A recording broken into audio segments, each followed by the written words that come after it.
Dan yang lebih gila lagi, kemanapun aku pergi, aku selalu kemasukan setan. Ya. Kemanapun pergi? Iya. Aku misalnya dulu kan aku sering seperti aku bilang, aku kan nyanyi lagu-lagu Indonesia Timur. Jadi kita syuting kemana, aku kemasukan. Rekaman di sini, aku kesurupan.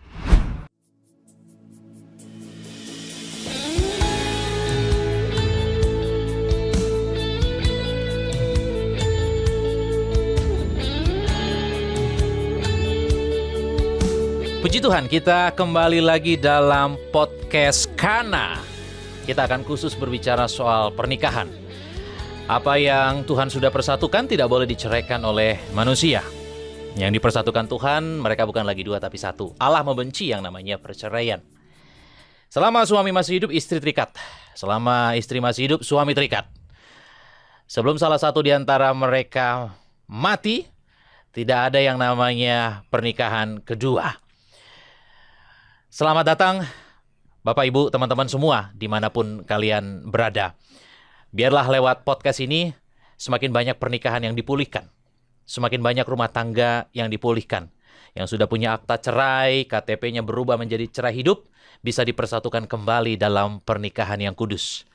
Bagi Tuhan tidak ada yang mustahil.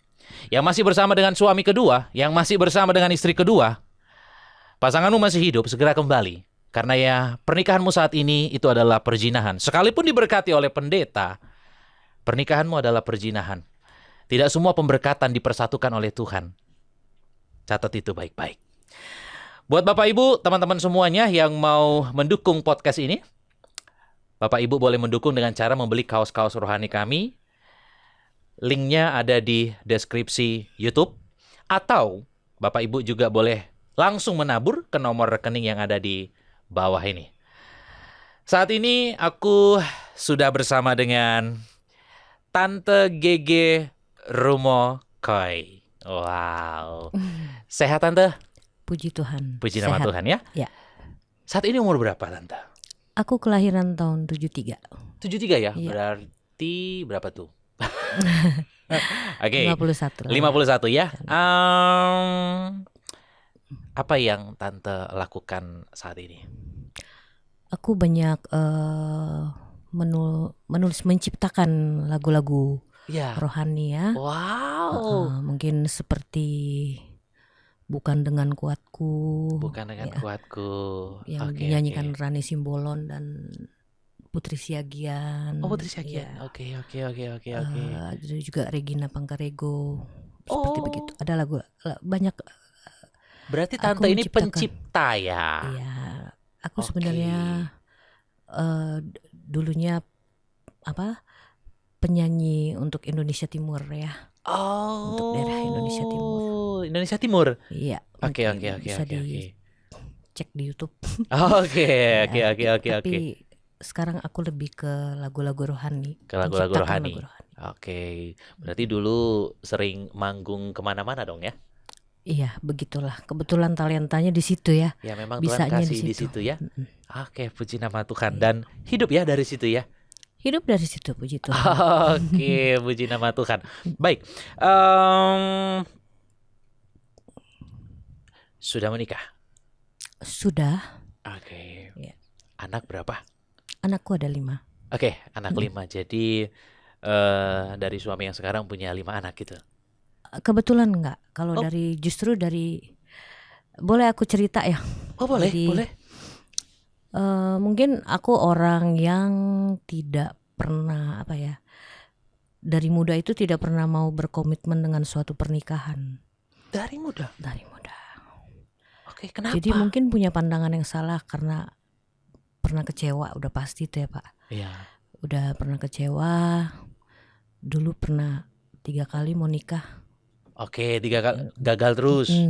Dan terlalu baik, tapi dapat mungkin laki-lakinya yang salah, jadi istri mungkin kecewa gitu. Ya, jadi latar belakang itu membuat yang buat Tante nggak ada lah pernikahan.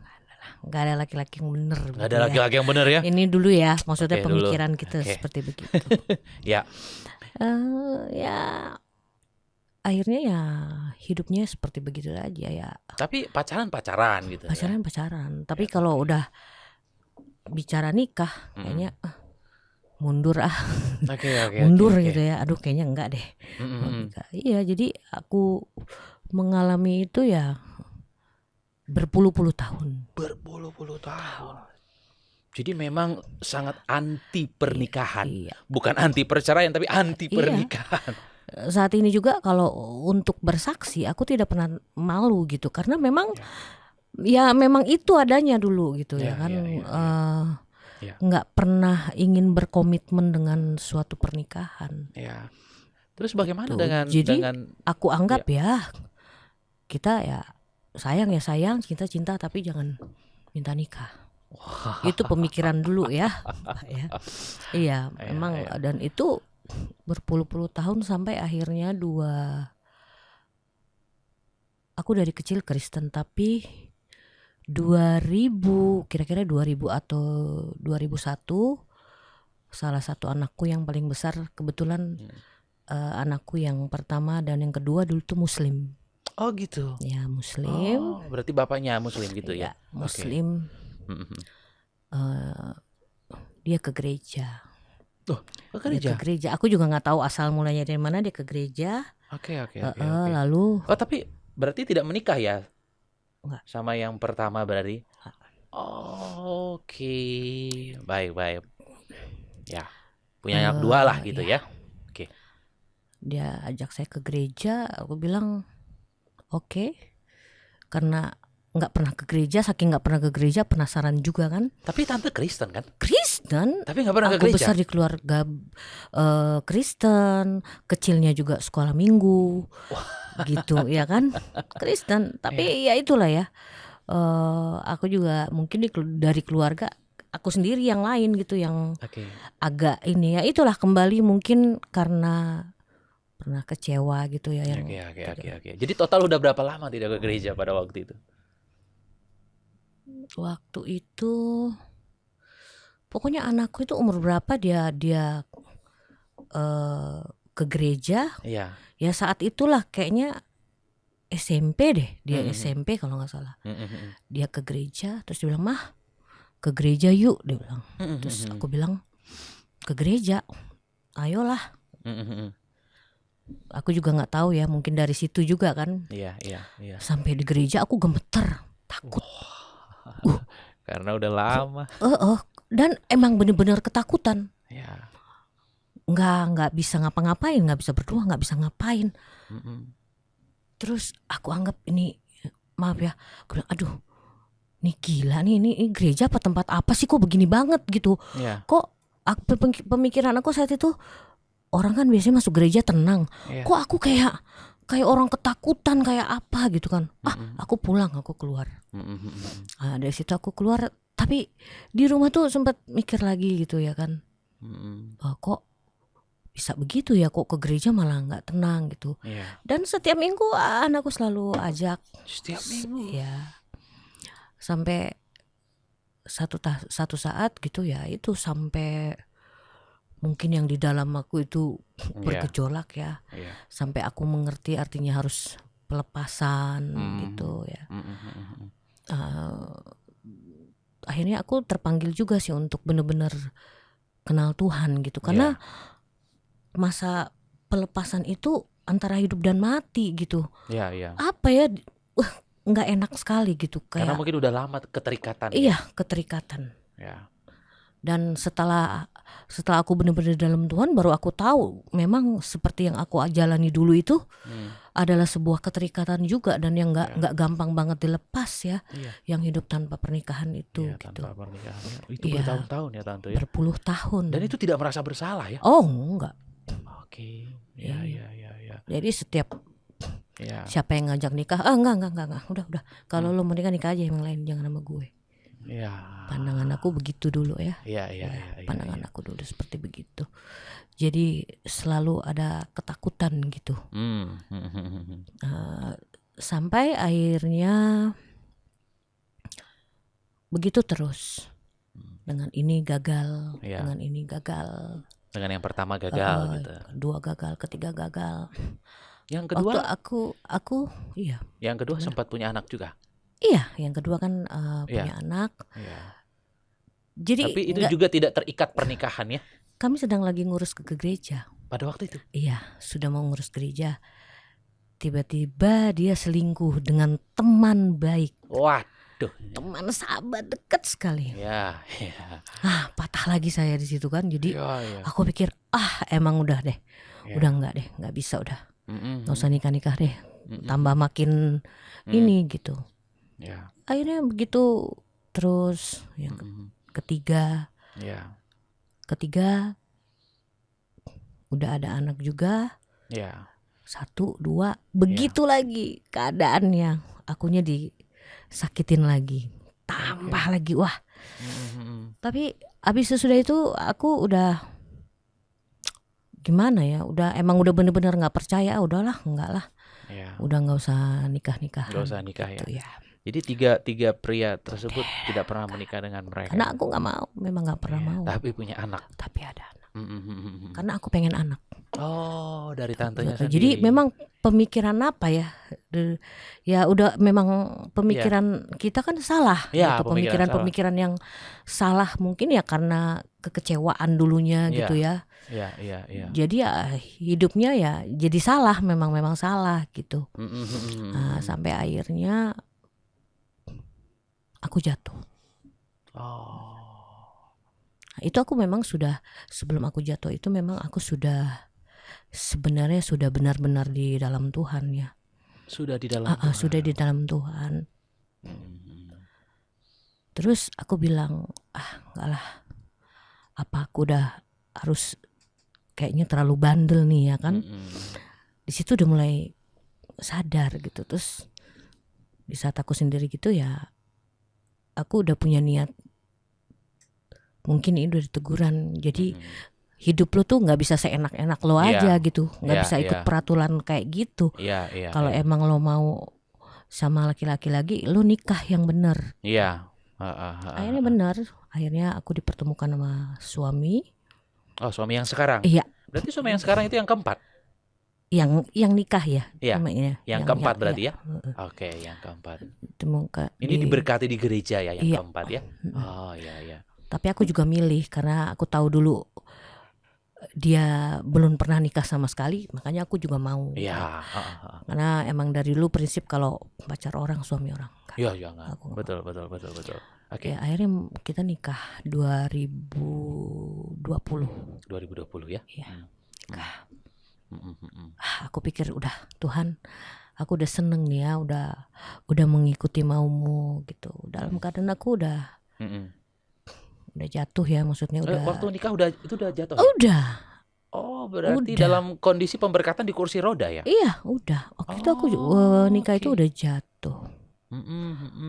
Memang waktu aku jatuh, aku sadar itu. Dari aku jatuh sampai jadi waktu jatuh itu kan nggak bisa bergerak sama sekali. Iya. Aku pikir ya udahlah. Saat itu emang aku udah tahu, ini cambuk yang paling besar yang Tuhan kasih. Iya. Tuhan izinkan terjadi. Terjadi karena mendisiplinkan kita. Mungkin aku bebal gitu ya kan. Tapi dari jatuh itu ya kita belajar gimana sabar. Iya. Kita belajar gimana kalau dulu kan di apa-apain orang langsung ya. Gitu. Ya proses Tuhan bagus banget waktu di saat aku itu. Dan di saat aku jatuh itu di situ aku udah mulai menulis lagu-lagu rohani gitu. Dari sebelumnya menulis lagu-lagu yang bukan rohani ya. Oke. Ya. Jadi semenjak jatuh mulai untuk Tuhan berkarya begitu. Gitu. Dan nggak pernah kepikiran juga kalau lagu-lagu itu juga nanti mau gimana juga. Aku sih bikin aja gitu ya kan. Ya, dan dari situ ya aku mulai mengerti maksud Tuhan. Aku semenjak aku jatuh itu memang aku nggak pernah nangis, tidak pernah mengeluh sekalipun, baik di anak-anak, di siapapun, tetap semangat kerja aja karena memang sudah siap, sudah mengerti rencana Tuhan, gitu. Aku udah mengerti rencana Tuhan dan aku selalu beriman pasti aku sembuh karena memang dipersiapkan. Ya, gitu. Tuhan lagi didik. Iya, lagi didik. Ya memang aku bilang sama Tuhan, kalau ini nggak terjadi ya mungkin aku terus Ya, akan terus begitu, kayak terus ya jatuh. tegar tengkuk ya, Ya. bebal gitu. Dan aku sadar itu gitu. Ya. Tapi pernikahan itu ternyata aku udah seneng kan, Ya. udah seneng dong Pak. Oh, udah akhirnya diberkati. Wah, akhirnya aku mengalami juga pernikahan. Mengalami kan. Ya. Tapi ternyata nggak semulus itu. Oke. Ya kan? Oh, ternyata ada badai. Ada badai di pernikahan ke 1,5 tahun. Masalahnya nggak ada masalah yang besar. Ya. Mungkin hanya perbedaan pandangan dan pendapat tentang anak-anak gitu ya.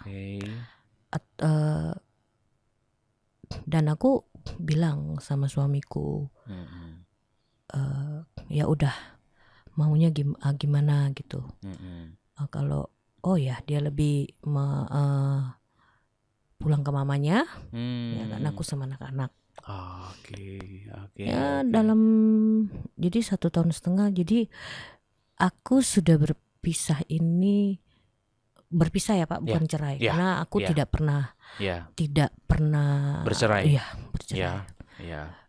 2 tahun ini yang benar-benar kita itu. Jadi lost contact sama sekali? Kita masih WA-WAan, baik.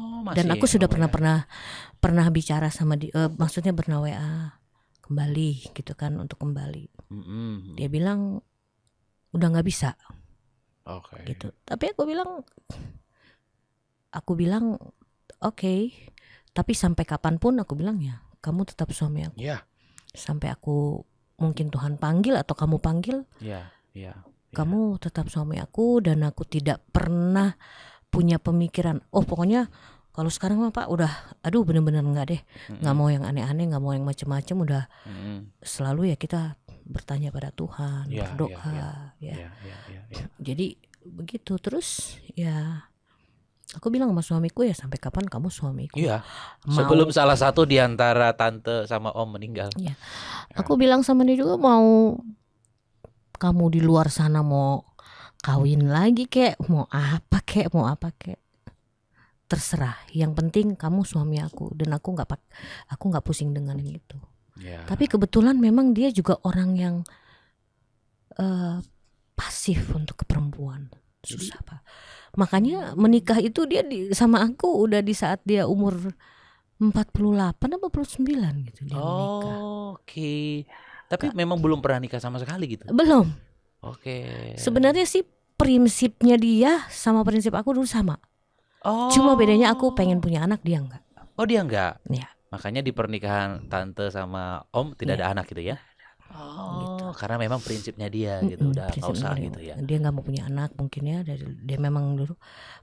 Jadi mungkin ya sama, dia tidak pernah pengen punya komitmen dengan pernikahan. Nah aku juga orangnya begitu. Jadi ketemunya bisa nikah, itulah. Sedangkan kita cuma 2 minggu loh kenal 2 minggu. Itu sebenarnya nekat sekali itu. 2 minggu itu kenal. 2 bulan anakku yang besar ngomong, dia bilang, masa gini-gini terus, nikah dong. Dan ya udah, terus dia langsung ya udah ayo uruslah. Itu ya emang mungkin ya salahnya terlalu cepat ya. 2 bulan cepat sekali. Tapi gereja yang memberkati juga fine aja pada waktu itu ya. Iya sih, memang kita sempat dinasehatin juga ya kan, sempat dinasehatin, sempat karena orang itu mungkin aku juga terininya, karena orang itu kan emang diem banget gitu, nggak ngomong aja sama orang susah. Iya, susah. Introvert kah atau gimana? Iya. Super introvert. Iya. Aku bisa bilang memang agak susah gitu. Tapi sebenarnya dia care, dia baik, cuma mungkin ada perbedaan gitu. Dan aku lihat orangnya ya A B gitu, enggak iya gitu. Jadi mungkin dia belum pernah berumah tangga gitu, ya kan. Jadi dia belum tahu kalau punya anak itu harus gimana Ya, gitu. ya, Aku ya. maklumin itu. Ya. Ya itu yang jadi perbedaan besar Perbedaannya? di rumah. Gitu. Oke. Tapi sejauh ini aku tidak pernah menganggap kita punya masalah besar. Enggak. Ya. Enggak pernah, dan aku tetap setiap dia ulang tahun aku ucapin Natal, tahun baru. Ya. Aku bikin biasa aja. Tapi belum pernah mau mulai lagi sejak kita pisah waktu itu 2022 ya. Ya. 2022 aku pisah. Ya, Berapa bulan kemudian 3 bulan apa 4 bulan aku sudah pernah, kamu kembali dong. Ya. Tapi ya jawabannya seperti itu. Ya. Ya aku belum mencoba, tapi aku selalu mendoakan karena caranya Tuhan aja toh, Ya. Pak, iya kan? Ya. Nanti aku ngomong lagi begitu, Ya. salah lagi apa gimana? Mungkin Ya. waktunya Tuhan aja gitu, dan aku Betul. harus bagaimana? Yang jelas ya aku tetap mengasihi, aku sayang sama dia. Kalau bilang sayang, dan tidak pernah pikiran untuk gimana lagi, nggak ada sih Pak. Ya, karena memang pernikahan Kristen, ya kalau udah dipersatukan kita udah gak bisa aneh-aneh. Itu yang aku pegang. Iya, udah gak bisa aneh-aneh. Jadi semenjak aku tahu kebenaran, semenjak aku ini ya jadi takut gitu. Kalau dulu kan nggak mikirin itu, boro-boro. Iya kan, gue suka ayo ya kan. Kalau udah bicara serius menikah, karena lu geser. Gitu ya. Nah, kalau sekarang jadi kebalik gitu, jadi aduh takut nggak, aduh udah nggak mau macam-macam lagi lah gitu ya kan. Dan emang udah nggak ada keinginan sama sekali gitu. Memang untuk mengalahkan kedagingan emang nggak gampang ya Pak. Tapi kalau sungguh-sungguh bisa sih. Seperti yang aku rasain. Iya. Jadi kadang-kadang teman-teman kayak lu nggak pengen apa punya ini lagi, gue masih punya suami. Iya. Kan? Teman-teman masih suka nanya kayak gitu-gitu ya. Iya, jadi malah janda nih yes. Aku belum janda. Iya. Karena janda sesungguhnya itu adalah janda yang ditinggal mati suami. Iya. Dan dia tahu itu. Dia tahu itu ya. Dia tahu itu, dan dia tahu bahwa aku selalu udah berkali-kali bilang aku tetap, kamu tetap suami aku, bukan anggap, tapi kamu tetap suami aku. Iya. Itu yang aku pegang. Itu sesuai dengan firman Tuhan. Iya. Wow. Keluarga besar bagaimana Tante melihat kondisi Tante yang saat ini seperti ini? Ya. Iya, mereka sih untuk hal-hal yang positif selalu pasti support ya. Cuma mereka agak bingung kenapa kamu sekuat ini gitu ya kan? Termasuk anak-anak ya. Masih begini kesana kemari. Aku pikir mau apa, mau nangis juga kan nggak ada ininya. Dan aku tuh nggak pernah punya hati, udah nggak punya hati yang gimana, yang aduh sedih gini. Karena kalau ada apa-apa ya kita ke Tuhan. Kalau apa-apa kita ke Tuhan. Jadi nggak pernah punya beban apa-apa Pak gitu.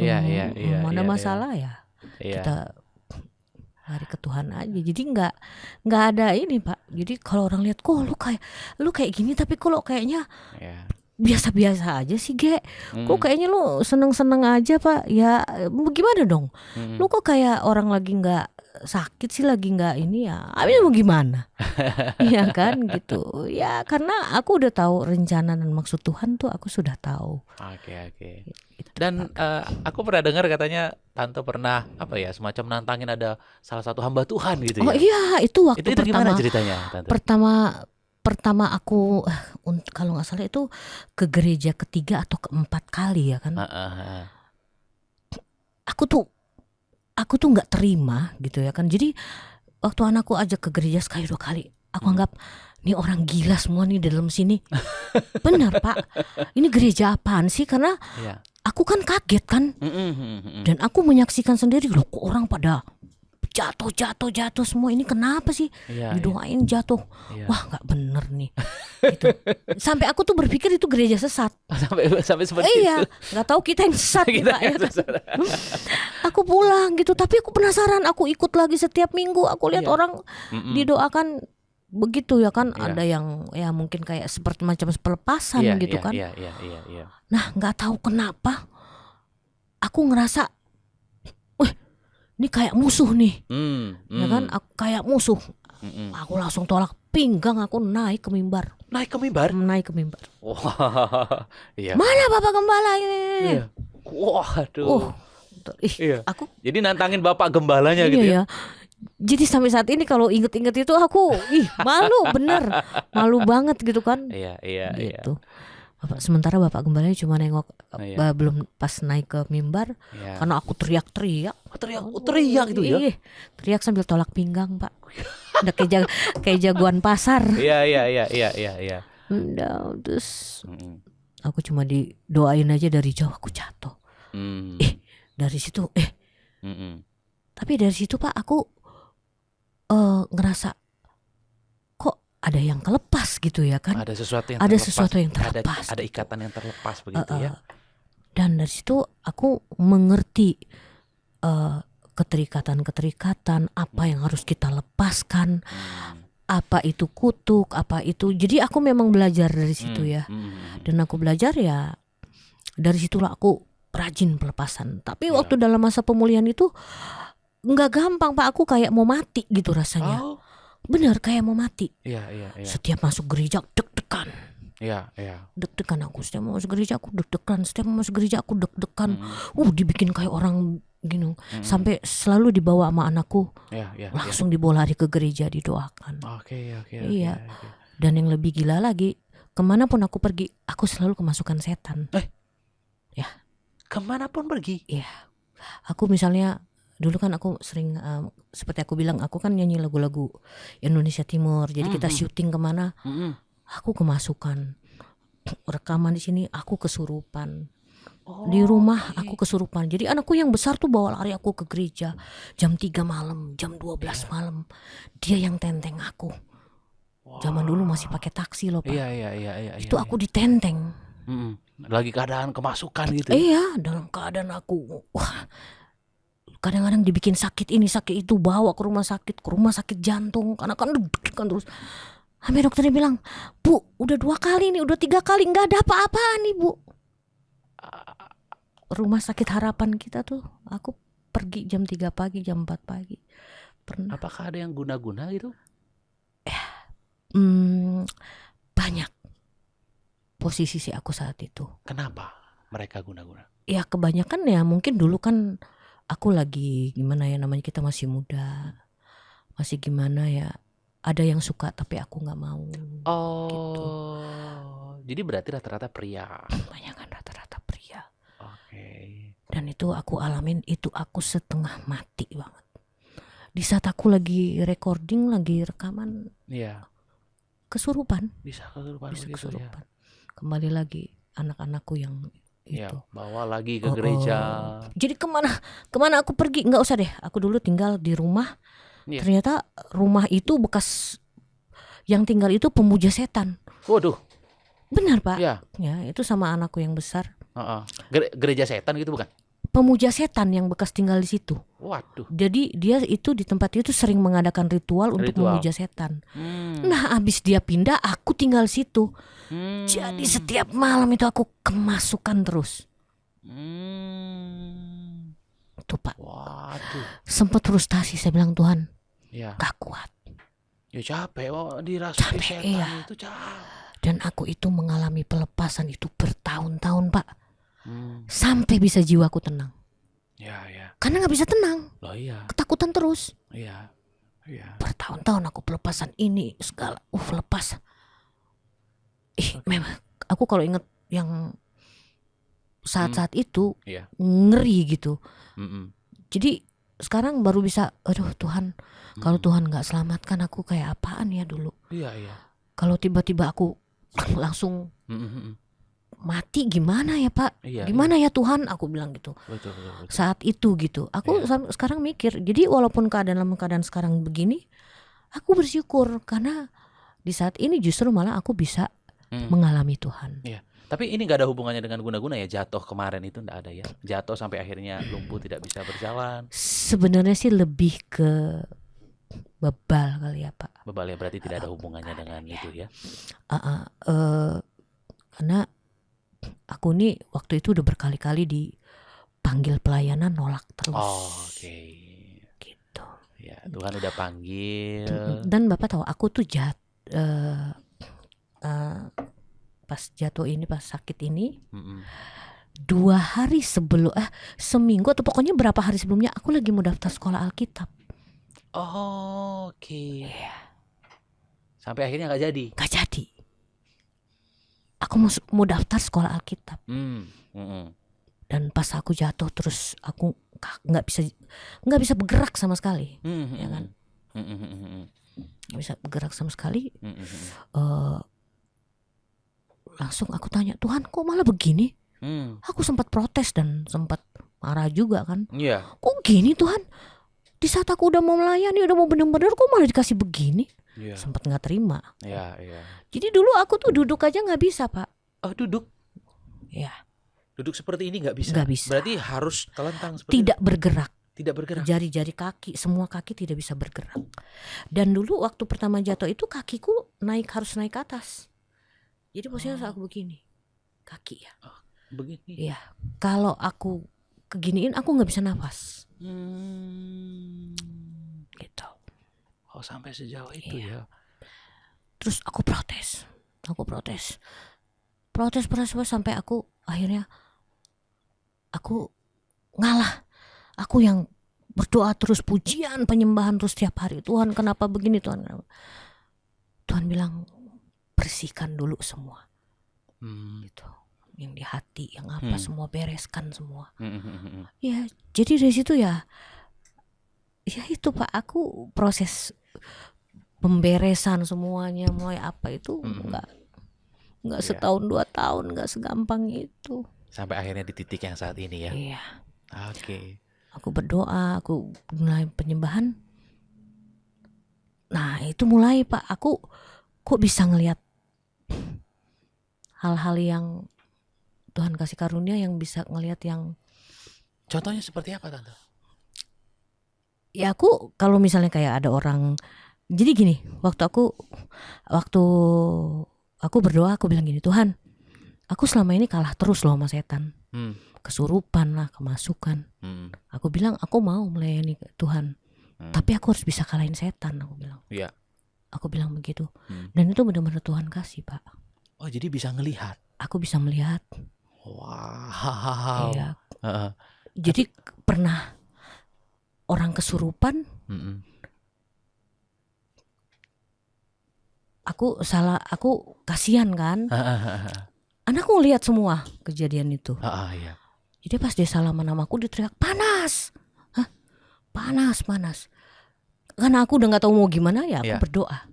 Dan memang pergi. Oh. Jadi ngelihat bagaimana si setan itu keluar dan pergi Pak. begitu. Aku tuh sampai aku gini, Tuhan kenapa mesti ini sih karunianya gitu. Tapi akhirnya Tuhan bilang lah, katanya kamu mau ngalahin setan. Karena aku dulu kalah terus kan, kesurupan terus, kemasukan setan terus Pak. Gitu ya. Sampai akhirnya ya begitu. Terlalu peka jadinya sama hal-hal yang begitu. Ya itu ya di dunia pelayanan itu sebenarnya sangat dibutuhkan juga. Iya gitu. Pak ya. Jadi ada 1-2 orang mungkin yang bisa ngelihat, gitu. Itu sangat bagus sebenarnya. Jadi kalau dulu aku bisanya lihat pas lagi saat berdoa. Tapi lama-lama dalam seperti kayak begini, kalau ada hal-hal yang yang magic yang begini, tahu ya. Jadi misalnya Tante masuk ke dalam tempat-tempat tertentu, tahu ya. Langsung. Oke. Langsung. Ya. Sampai anakku itu lagi syuting kemana, langsung pulang tuh langsung mah nggak bisa tidur. Aku sama anakku yang besar yang doain. Jadi belum aku sentuh udah itu. Dan aku bisa tahu siapa kamu, siapa dia, yang dari mana sampai begitu Pak. Wow. Iya. Itu karunia khusus dari Tuhan itu. Iya, sampai begitu. Makanya tapi aku masih takut untuk gimana ya, untuk takut dibilang begini, takut dibilang gitu kan sekarang nggak gampang ya Pak. Untuk seperti gitu. Tapi ya nanti mengalir aja. Kalau Tuhan mau bawa kemana, mengalir aja Pak. Wow.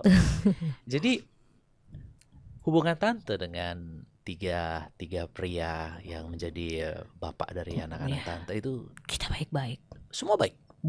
Semua baik dan mereka sangat baik. Bertanggung jawab. Iya, bertanggung jawab dan sama pasangan mereka. Oh, mereka sudah pada menikah semua ya? Iya. Aman. Oke. Jadi semuanya baik. Jadi Karena memang dari dulu aku tuh gini Pak orangnya, tidak pernah mau jadi musuh. Ya itu memang kadang-kadang nggak gampang. Jadi waktu yang terakhir, yang sebelum aku nikah itu, aku pernah kepahitan, pahit sekali, sakit hati. Tiba-tiba pas dalam kepahitan itu, kok perut aku sering sakit gitu. Iya. Ya kan? Ya. Kepahitan itu sama laki-laki? Iya, sama bapak anakku yang terakhir ya, yang ketiga ya. Kepahitan karena apa? Ya karena begitu ya Pak, karena dia kan ya salah laki-laki ya kan. Akhirnya aku ajak anakku yang pertama, yuk ke dokter karena sakit. Vonis dokter saat itu, kamu punya tumor di hati. Tumor? Ya. Vonis itu 14 tahun yang lalu Pak. Oh oke. Ya. Jadi anakku yang besar udah nangis. Dengar vonis dokter, keluar dari dokter, udah nangis dia. Aku ketawa-ketawa. Terus kata anakku, mama gila ya? Kok divonis dokter gitu malah ketawa-ketawa. Terus aku bilang, mau bagaimana? Masa mau nangis? Tapi sampai rumah aku berdoa. Aku berdoa terus, aku pujian penyembahan, aku tanya Tuhan kenapa kok aku malah kena begini? Kepahitan. Mengampuni, belajar mengampuni. Iya. Dan emang susah banget Pak, tadinya memang susah banget aku mengampuni yang terakhir ini ya. Sakit banget karena terlalu sakit gitu. Ya akhirnya sembuhnya dengan mengampuni saja. Iya. Karena sampai gak ada sama sekali. Aku pernah pernah ngobrol dengan seorang wanita, itu rahimnya sampai diangkat. Rahimnya sampai diangkat karena menyimpan kepahitan. Dia menyimpan kepahitan kepada keluarganya sendiri. Sampai rahimnya diangkat dan Iya Pak. nggak bisa punya anak. Ya rahim udah diangkat gitu. Jadi memang menyimpan kepahitan itu sebenarnya racun buat kita. Racun yang menghancurkan. Jadi aku setiap hari tuh doa pelepasan sendiri Pak, untuk bisa mengampuni. Iya karena nggak mau kan sakit ini. Mau ke istilahnya hamba Tuhan siapa aja tetap sama. Kamu harus mengampuni. Mengampuni. Ya udahlah. Aku doa terus dan aku harus bisa mengampuni. Emang susah banget. Iya. Susah ya Pak. Karena sudah dilukain kan sakit sekali. Aduh kalau mau diceritain, aduh. Tapi ya udahlah ya, akhirnya aku bisa mengampuni. Benar-benar mengampuni. Ya, benar-benar mengampuni tanpa mengungkit-ungkit, tanpa mengingat-ingat. Iya. Iya, jadi sekarang kita malah jadi kayak teman baik. Kalau ada apa-apa dia malah juga sering kita bertukar pikiran. Jadi sampainya ke situ. Ya. Indahnya mengampuni. Iya, tapi ya karena Tuhan sih Pak. Kalau enggak deh. Makanya enggak deh. Kalau sekarang udah nurut-nurut aja apa kata Tuhan deh. Iya. Nah, ampun. Apa harapan Tante ke depannya? Ya, harapan ke depan sih aku hanya, ya yang pasti sih aku hanya kehendak Tuhan aja. Mungkin ingin melayani. Aku juga ingin, ya yang jelas ya aku ingin anak-anakku juga semua nantinya di dalam Tuhan. Iya. Dan pasti kesaksian harapan. Tante cukup powerful untuk generasi sekarang loh yang hidup tidak jaga kekudusan. Oh gitu iya ya. itu Pak, karena aku udah mengalami sendiri. Udah mengalami sendiri. Dan sekarang malah jadi kayak nggak bisa kompromi dengan hal-hal yang seperti begitu. Iya. Dan kadang-kadang kalau ngerenung sendiri berarti gue dulu memang gila ya. Iya benar gila, prinsip hidupku tuh gila dulu. Iya karena ya mungkin tidak kalau memang nggak sama Tuhan ya begitu akhirnya. Betul. Ya. Karena kan kalau kita simpulkan dari cerita Tante tadi, ya 5-5-nya semua kan di luar nikah ya. 5-5-nya semua di luar nikah. Berarti sudah diserahkan semua ke dalam Tuhan ya. Sudah. Ya. Aku sudah penyerahan anak dan setiap aku doa dan dari dulu juga aku sering doakan mereka juga minta sama Tuhan. Iya betul. Putuskan kutuk dan sampai detik ini Pak, setiap aku jam doa aku tuh biasanya jam 4 pagi, jam 3 pagi ya. Sampai saat ini setiap hari aku minta putuskan kutuk. Iya, betul. Iya. Karena kita tidak bisa melihat kutuk itu, tapi kita bisa Iya. wow, ini orang kena gitu ya. Iya, tapi aku sebutkan terus, karena Iya, aku sebutkan putuskan. terus. Iya, putuskan terus. Ya, terutama kutuk percabulan, Iya, perzinahan. aku putuskan terus Putuskan itu dalam nama Yesus. setiap hari. Ya, Setiap hari itu dalam pujian penyembahan aku, apapun ya. aku memang putuskan, aku doa. Karena dari aku juga kan harus aku Ya, karena ini kan ya. awalnya dari kita kan, jangan sampai anak-anak kita bisa Iya, benar, Pak. kena. Ya, Ya, aku gitu. selalu setiap hari itu.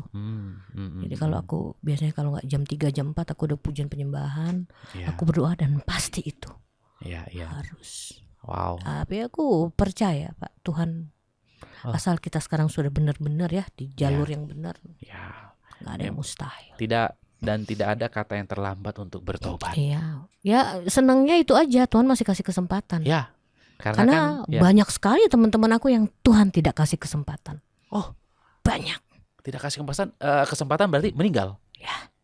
Meninggal dalam keadaan tidak bertobat. Ya. Waduh, ini bahaya. Jadi bersyukurlah tante. Ya. Tuhan masih berikan kesempatan. Hidup dalam kekudusan itu susah memang kalau Aduh, kalau apalagi di zaman sekarang. Ya, Pak, benar, itu Pak. sudah hal yang bisa dikatakan wajar. Aduh, bukan itu hal yang wajar sekali untuk kumpul kebo. Ya, itu hal yang biasa ya, tanpa ikatan pernikahan sudah hal yang tidak tabu. Sudah tidak tabu dan lagi. tidak memandang dia siapa. Ya, siapapun, ya kan? Para pelayan Tuhan banyak jatuh loh. Itu benar, makanya aku tuh bahagia banget Tuhan ini sampai maksudnya di titik ini sekarang. Iya. Iya. Aku nggak malu, Pak, untuk menyaksikan ini karena memang menjadi contoh. Ya. Gitu. Supaya orang-orang belajar dari kehidupan kita, kesalahan kita.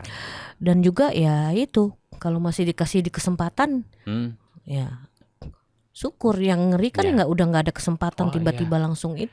Ya, dan di neraka nanti tidak ada lagi pertobatan. Nggak ada. Tidak ada lagi pertobatan. Jadi aku sekarang udah nggak bisa kompromi, emang begitu-begitu. Ya. Jadi yang lalu biarlah. Itu pelajaran kita. Hidup ini kan bagaimana kita hari ini. Ya, bagaimana kita hari ini dan ke depannya. Masa lalu ya kita anggap itu sampah lah. Iya. Ya, kita anggap itu sampah. Nah, bagaimana pesan tante buat para wanita khususnya di luar sana yang mungkin dalam tanda kutip ya masih menjual diri atau masih merasa kekudusan itu tidak penting. Wah, kalau pesan aku ya kekudusan itu sangat penting. Ya, karena ya gimana ya, Pak, kalau tanpa kekudusan ya memang benar kita nggak bisa melihat hadirat Tuhan itu. Betul. Iya. Betul ya. Jadi mungkin karena kekudusan. Firman Tuhan juga berkata, kuduslah kamu sebab aku kudus. Ya, karena kan kita diciptakan serupa dan segambar dengan Tuhan. Ya, memang gak gampang, Pak. Kadang-kadang dalam kehidupan pribadi aku sendiri, mungkin anak atau siapa, atau yang dekat-dekat mungkin masih melakukan itu gitu. Iya. Ya kan? Tapi tugas aku selalu selain bahwa dalam doa pasti memperingati terus dong. Iya. Ya kan, Pak? Walaupun kadang tidak diterima baik. Sok suci loh. Lu itu omongan yang sok suci dan lu kayak bener aja lu dulu. Ya, itu sering aku terima. Sering ya? Sering. Aduh. Sampai saat ini. Tapi aku nggak pernah sakit hati. Ya sudahlah. Ya kan. Oke, kita bicara sekali, dengar ayo, enggak dengar. Iya. Nggak dengar juga tidak apa-apa. Iya. Aku harus bicara karena aku sudah mengalami. Iya, betul. Wow. Jadi hidup tante yang sekarang benar-benar menyerahkan sepenuhnya ke dalam tangan Tuhan ya. Dan biarlah melalui kesaksian tante ini banyak orang-orang di luar sana yang diberkati, dan melalui dosa yang pernah tante perbuat, kesalahan, kejatuhan yang pernah tante perbuat, mereka tidak melakukan. Karena kan dampaknya sangat besar sekali ya. Terima kasih buat Bapak Ibu, teman-teman yang mengikuti kita ya dalam podcast Kana. Kita nggak muluk-muluk. Lewat podcast ini semakin banyak pernikahan yang dipulihkan. Amin.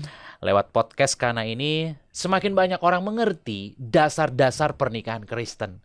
Jadi bukan cuma sekedar diberkati, tetapi mengerti dasar-dasar pernikahan Kristen. Jadi harus tahu bahwa pernikahan Kristen itu tidak boleh bercerai.